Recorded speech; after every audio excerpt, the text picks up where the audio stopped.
Hey everybody, welcome to another episode of Reviewing Comics with me, your host, Alexander Turbin. Today we're going to be going over Slaine the Horn God, Volume 1, a 2000 AD graphic novel by Pat Mills and Simon Bisley. But before we get into that, I'd like to show you some of my own work. This is Random Access. It's a full-size, full-color anthology. Well, mostly color, some black and white. But it's, like I said, it's an anthology, and this is the last issue we have, number 35, and it's by me, Astor D, Jeremy Duncan, Gwennick, Jamie Barrows, Doug Roberts, Grimm, and more. I say more because the cover is by Paul Courtjohn, which is a fantastic cover. Did I have Paul on here? Yep, cover by Paul Courtjohn. Sorry. So yeah, check this out on patreon.com/AlexTurbin or go to my website, comicscreatorsmarketplace.com, and I'll have the link in the description if you want to check these out. $2.99 for 20 pages of fantastic comic book work. I don't think it's unreasonable, and that's great quality work. So let's get into Slaine, the Horn God. Me and Joe and I looked over this a couple months ago, and we just kind of looked at the art, Simon Bisley stuff, because he's not really into looking into the story too much. But I really wanted to delve into the story of the book and also look at the art and give some of my thoughts about what it is.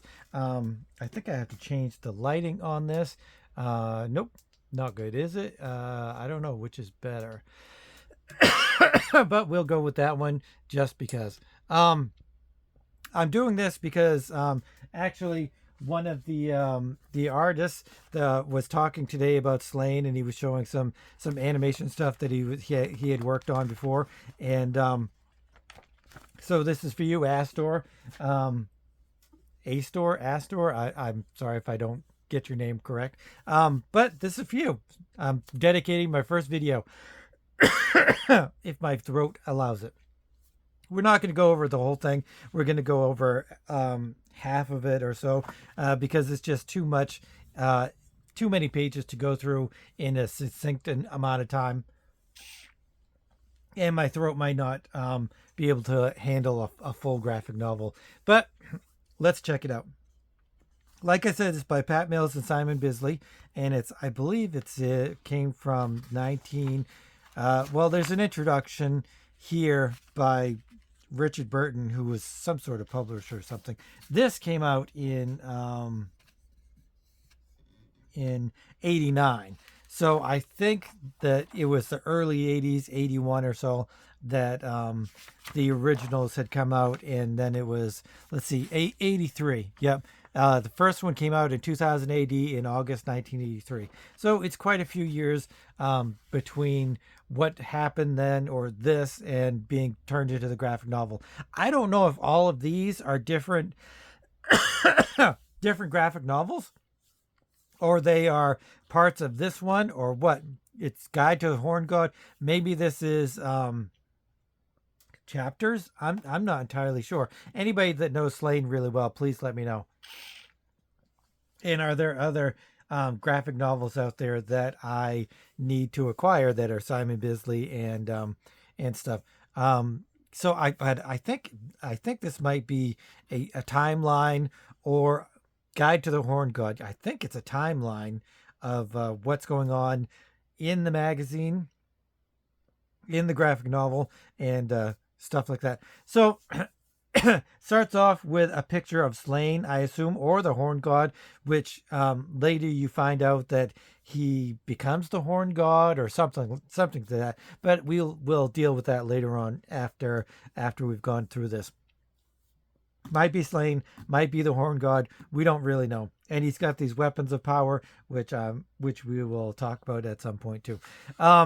Fantastic illustrations as usual. Simon Bisley is a fantastic artist.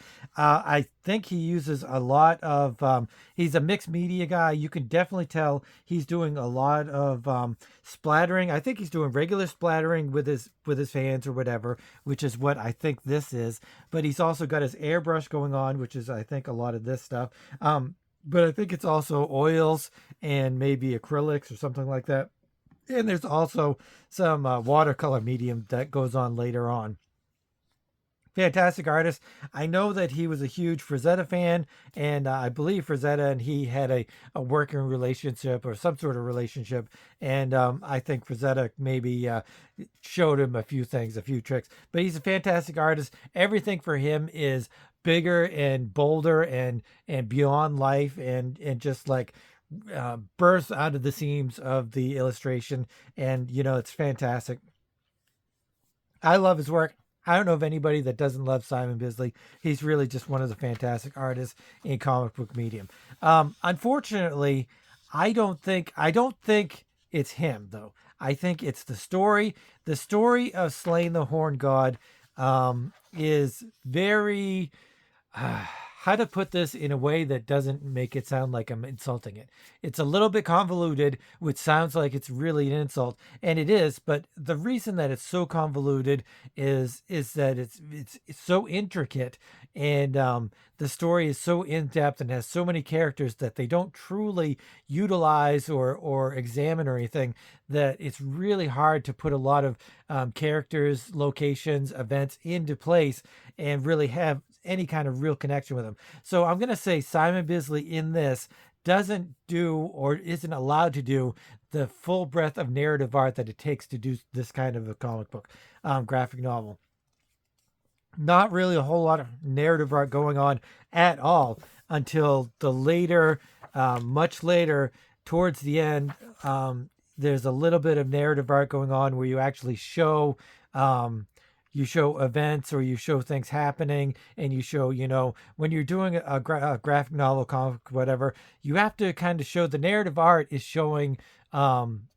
It's showing, doing two different doing actions. So the definition of time is how long it takes to go from one thing to another. So day, night, whatever, that's time. How long it takes you to dig a hole, that's the amount of time. So as artists in this medium, we don't have motion, so we can't really make time. We have to use all of our different techniques and stuff to create the illusion of time passing, and whether or not it's a second, whether it's not, it's a fight scene, a punch, or somebody grabbing something, a glass of water, or whatever. We are responsible for trying to create that event, trying to create the illusion of time happening in all of our illustrations, in all of our pages, in all of our panels, in all of our pages.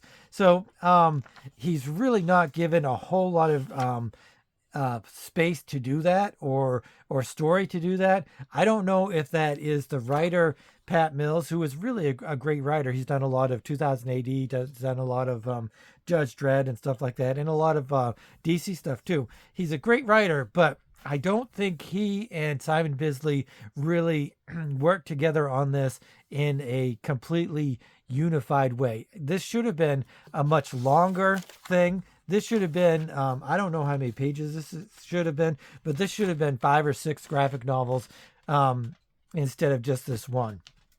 Like I said, I don't know how many there actually are. I don't know if Slaine the Horn God is just the one graphic novel. Is this all these different graphic novels, or are these just chapters? But there really should have been much more, many more pages and content to really keep the story, keep it from being confusing, because the first half of this half that we're looking at is extremely confusing, and it's only because that there's so much going on. I'm going to read the kind of the introduction, which is it's a little bit Conan-ish, which this is very much inspired by Conan and H.P. Lovecraft and so much of that stuff. But you also have to realize and remember that Conan and H.P. Lovecraft were hugely inspired by Celtic myths, Celtic, folklore. So many of the words in Conan are Hyperborea, Hyboria, that kind of thing.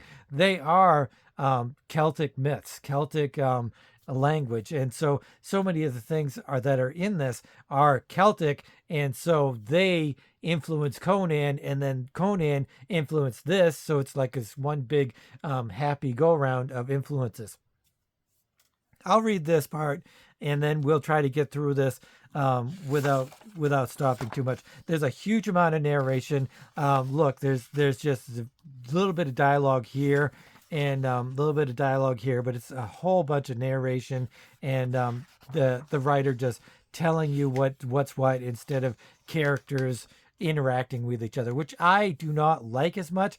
That's probably my biggest beef with H.P. Lovecraft is there's no dialogue in his books. I like dialogue. I like it's the old adage, show don't tell, and this narration is telling, not showing. Yes, they've got pretty pictures, but there's no narrative art. Why is this even a graphic novel? Why is this in this medium? It should have been in an illustrated book. There should have been a book with all of this text and stuff, there's walls of text with little illustrations tucked in the corner and side or whatever. I think that would have been a much better thing than trying to cram all of this stuff into these very few pages. So let me read this. In a time where there is no time, in a place which is not a place, I write of a once great king, Slaine Macroth, who ruled an empire that was not an empire, in a past which is not the past or the future, but forever, because legends are eternal. So that's basically them saying that this is a fantasy world, even though it's intertwined with the real world. Like, this is Celtic mythology mixed in with real historical Celtic time, places, and people. And it is I who must tell it, for it is I who can. I, Ukko the dwarf, who was his friend and his companion during the years of the wandering, the land of the young, and later became the royal parasite when he was elected king of his tribe. As I paint these words in magical ogams on wafers of bark, the memory of those days comes flooding back, of his laughter filling the round hall, of the clash of his mighty war axe brain biter, of his hand smacking me around in the back of the head, days that I can never return to, for he is gone from us now. So it's basically like the beginning of the Conan movie where the wizard is talking about Conan and reminiscing about his life and telling his tale. Like I said, there's so much narration going on here and such little narrative art that it's really too bad. And I don't suppose it will be too long before I join him, even though we who have drunk the fluids of the time worm's egg could live forever if we chose. Here in the eternal fortress of the ever-living ones, high in the mountains of the Snowdonia, invisible to humans, except for those who have sought the second sight, where dragons still pull the chariot of the earth goddess.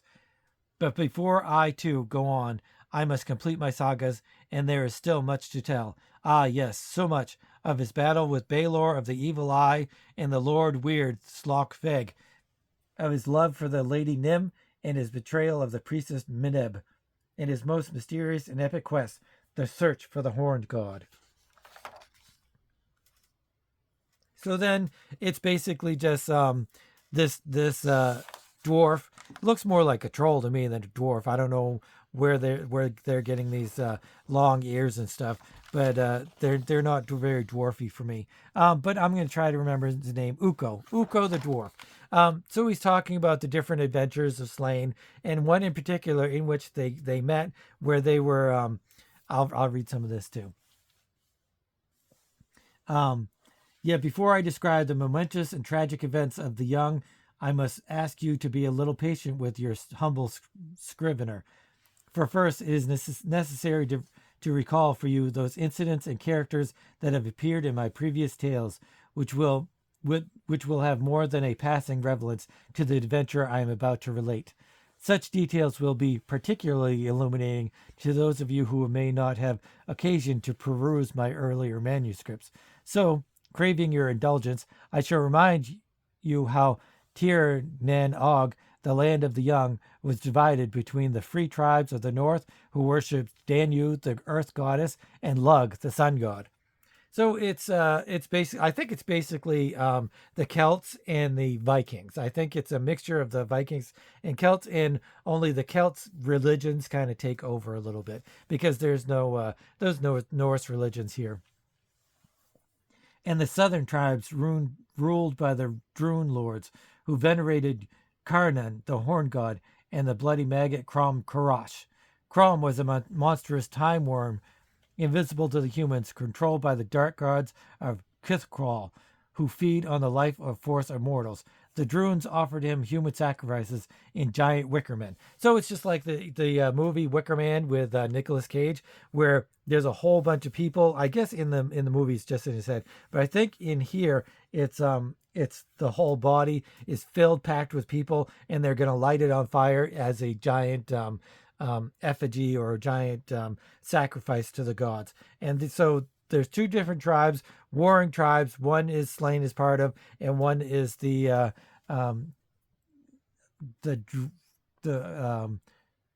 Karnan, no, the Drune lords. Southern tribes ruled by the Drune lords. So I don't know if they actually give the tribes names, but it has the Druids and the Druids, and the Druids are kind of more warlike, and the Druids are more peaceful. Like, or no, that's the opposite. I think it's the Druids that are peaceful, and the Druids are non-peaceful.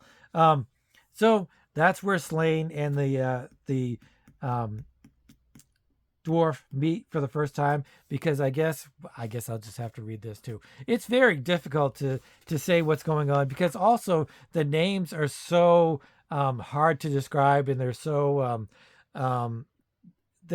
in depth. These are probably real names of real mythological characters or creations or whatever. But even if they're not, they're heavily Celtic, and they're really hard to understand. They're really hard to remember because they're so foreign to me anyway. But the supreme Drune with the Lord Weird Slogfeg. Oh, Cromcrosh, great worm, welcome to the Saruman's Eve, the night when the dead have their holiday. So that's Halloween, which this goes along with our whole Halloween or October Halloween thing that we're going through now. We offer you these thieves, bandits, and dregs of the earth, who, by their crimes, have shown they are most eager to join you. We know it's their suffering which pleases you most. So this is where we finally see Slaine, and we finally see the dwarf. Slaine was a member of the northern tribe of the Sessier, but had been exiled for making love to the king's chosen one, Nim. Just 16 years old, he'd wandered the south and been fortunate enough to meet me. If I ever get out of here, I'm going to kill you. I had accidentally alerted the Drunes we were here to rescue the Drunes Medeb by becoming the bride of Crom. Slaine broke out and dragged her from the head of the Wicker Man. But the flames of the bonfire brought on his warp spasm, a mystical battle frenzy where he could warp the power of the earth through his body. So he turns into this monster. Again, not really enough. The whole next page should have been a whole transformation of his body into all of this stuff. And so the old dwarf is recounting what happens, and where they escape from the Wicker Man and they save the princess or whatever. This is what I was thinking of when I was thinking that Bisley was not a great narrative artist. Yes, he's a fantastic artist, and he can create fantastic visuals and stuff like that. But when it comes to characters interacting with each other and doing things, it's kind of like this scene here. It's hard to understand what's going on. Yes, we see that Slaine is trying to pull this woman from the thing, but it's very hard to understand as the art, just doing that. And this whole warping effect. Yes, these two images are cool, but without a significant final event or final effect. It's kind of like when you're transforming a werewolf in comic books. You start with the human form, and then you have a half werewolf form, and then you have full werewolf form. There's no full effect for this, and it's really too bad, because looking from this, he would have been a fantastic what do they call it? Battle frenzy form. So they escape, and the old dwarf tells tales of how they were at this dragon farm, and they were I don't know, they were doing these other things with these dragons. He meets a girl that he loves, um, Nest, and then they fly off with another dragon, and this is where they meet his old lover. Remember, he was exiled because of a woman. On the way to meet his old love again, Nymph, Slaine.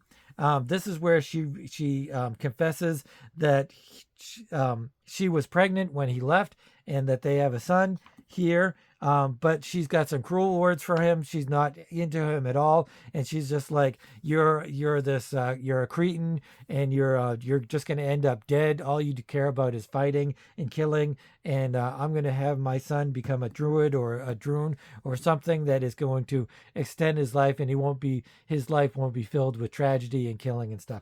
Slaine, not cool with it, but I think he understands. And that's why he lets the child and the love of his life. Maybe I think they said that back there. That's why he lets them go along, and he doesn't really give them too much of a hard time. We're back into the present time where the old dwarf is doing his stuff, and I guess nope, there's more. I guess this is just one panel showing that this is the old dwarf writing the manuscript for the biography of Slaine. And then they talk about other characters. This is what I'm saying. It's just too many characters. Like this Regal. Regal was under the influence of his wife Megram, and it was thanks to her the Sessir were enslaved. But we don't have any idea what is going on with that, where that fits into anything. And ashamed of what he had done, Regal decides to go to the earth before his 7-year rule was complete, and was ritually killed by Cathbad, the tribe's chief druid. So a lot of stuff going on that we don't really know. It's confusing. I've read this 2 or 3 times. Once way back before, like when I first got it, 89. I think I got this in either 89 or 90 or 91. But I've read it first time. Like I said, very confusing. I read it a few months ago, or I read some of it, most of it, at the beginning anyway, and I was a little bit less confused. And I just read it again, and it kind of, if you read it really slow and you really kind of try to take in the names and you try to take in what's going on, then it's really not as difficult and confusing. But if you just read it as a regular reader, you're going to have to read it 2 or 3 times, I think, in order to really have all of this information that's thrown at you, all of these characters that really are thrown at you, but then left hanging. Like, it's a lot of tell but don't show. And I wish this whole thing was 5 or 6 pages. I wish this whole thing, 5 or 6 pages. This should have been 10, 15 pages.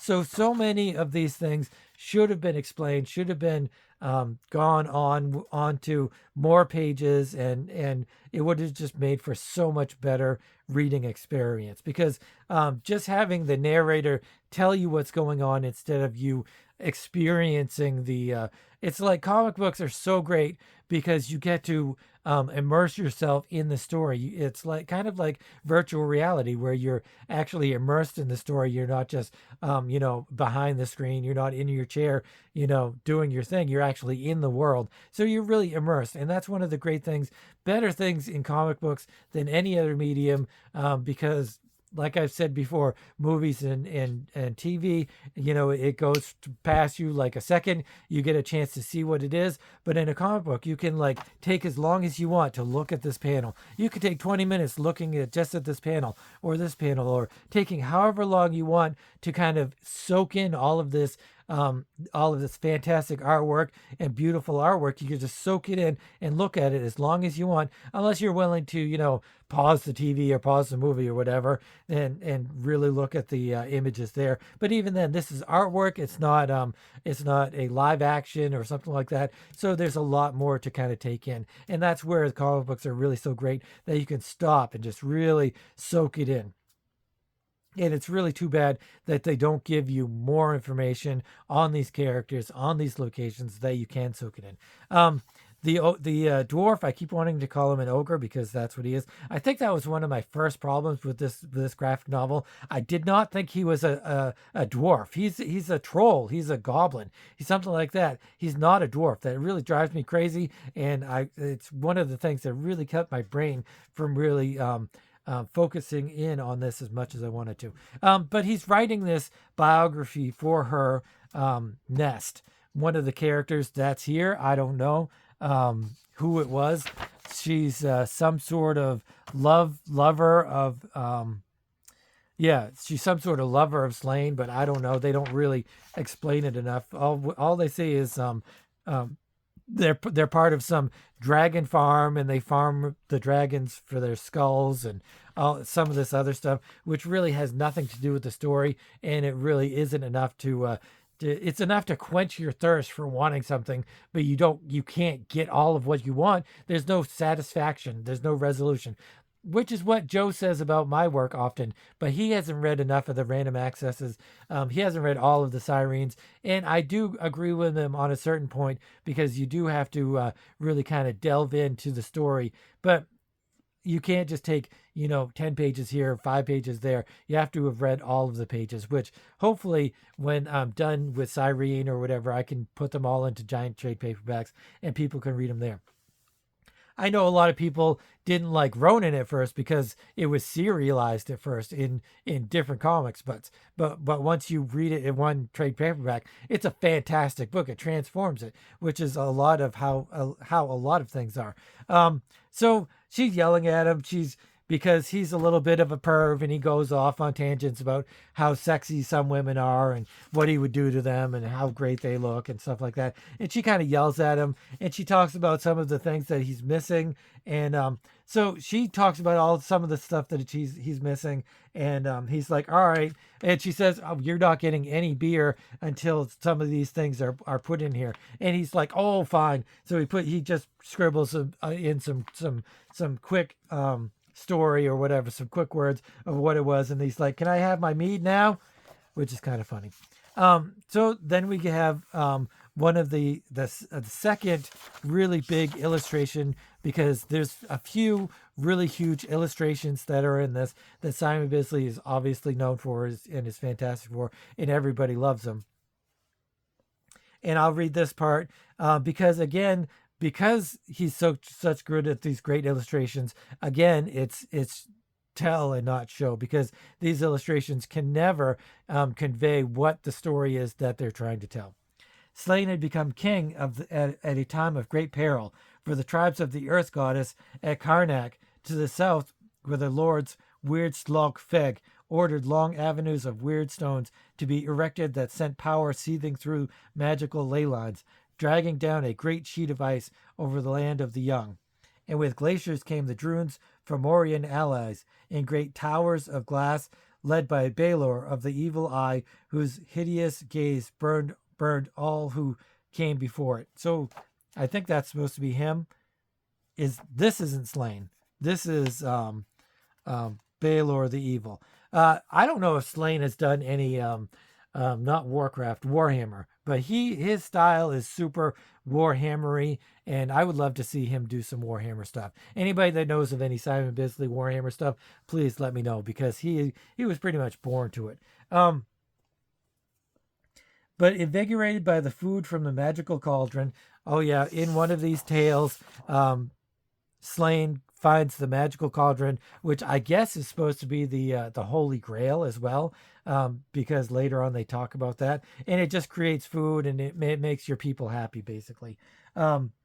Slaine's tribe found new hope and fought off the Sea Devils. Some even changed into the battle sky-clad, so they could draw on the magical power of the goddess Danu, who watched above the battle in her three aspects of maiden, woman, and hag: Bloodwed, Lady of the Flowers; Morgru, Crow of the War; and Ciridon, Mother of Death. So I don't know if I got these names right. I probably didn't.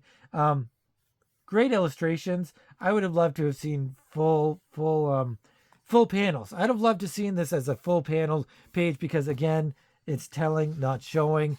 Why make it a comic book? Why make it a graphic novel if you're not going to use the medium to the best of its experiences. So, but the Fomor, I guess, or Fomorian or whatever they're called, yeah, the Fomorian. There's a lot of them. They're overwhelming Slaine and his people. He goes into his berserker rage and he kills like thousands and thousands of them. But they have to align the tribes together and come together, and only then can they defeat the all of these Fomorian, because there's like hundreds of thousands of them. So the tribes band together and they finally defeat them, and Slaine becomes their king, I guess. As that. I'll read a little bit. In fact, he didn't. Slaine's proposal met with fierce opposition from within his tribe. For above all, Celts value freedom and despise and fear empires, regarding them as a barbaric and uncivilized notion that will inevitably lead to dictatorship and misery. Which, yeah, sometimes it does. So, I guess he becomes the king. He bands all the tribes together, or half the tribes, or something like that, and things become a little bit peaceful. In this, the kings live for 7 years, or they're kings for 7 years, and then they're killed. So that's an interesting thing to an interesting aspect to it. I imagine there would be plenty of kings that tried to get out of this whole being killed thing, but we'll never know because they don't really go into that aspect of it. And I think this is a great place to stop, because Slaine is now the king of the of two tribes, or his tribe, or something like that. And we're going to go on into the next aspect of the book next time. But thanks for watching. And if you're new to the channel, so I'm not going to give this a review yet. I'm not going to review it until I'm completely done and all of them. I will say that the art is a 10. The art is a 10, and the writing is also very good. It's just that aspect of it not really being a graphic novel. It's more of an illustrated novel that really kind of sets this apart from being something truly fantastic. So anyway, if you're new to the channel, please consider subscribing, hitting the notification bell, and all that cool stuff. This is what I go through. I go through indie comics from the 70s, 80s, 90s, and beyond, anything. But I love also Marvel and DC. So really, basically, anything that's unusual or nostalgic or wonderful or different in the comic books medium, because that's really what I love. It's the comic book medium. That's kind of what I'm going to go through. And if you ever have any kind of recommendations for something that I should go over, please let me know. I have 350 plus videos out there, so I'm sure there might, if before you suggest something, go check out, and maybe I've already done it, because I've done 350 comic books is a lot different comics. So anyway, thanks for watching, and part 1 of Slaine the Horn God by Pat Mills and Simon Bisley, and thanks for watching once again, and keep on creating.